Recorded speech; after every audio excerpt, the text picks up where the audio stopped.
Continuing our coverage now. One aviation attorney says the regulations for tourism helicopters aren't nearly strict enough. This comes after 10 News learned the aircraft in yesterday's crash was nearly 40 years old.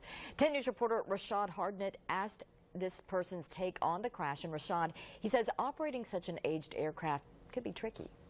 Robin, his name is Ron Goldman. He's represented victims in more than 30 different helicopter crashes, and he says many of those crashes were caused by similar issues.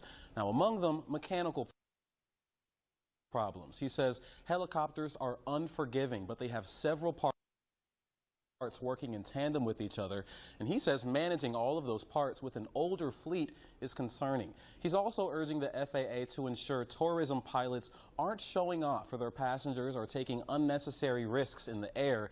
He argues it's not always safe to have a helicopter pilot doubling as a tour guide.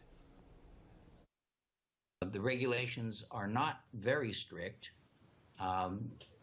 Pretty much the tour operator picks his own route and his own maneuvers that he's going to allow to be flown during that route. And Goldman told me what's truly concerning is there aren't many ways for passengers to protect themselves. The passengers think they are safe, but many problems, of course, can arise with these helicopters that need constant attention. One thing he does advise, though, for tourism passengers is to ask questions. Know how much experience your pilot has and what type of aircraft they're getting into. Robin?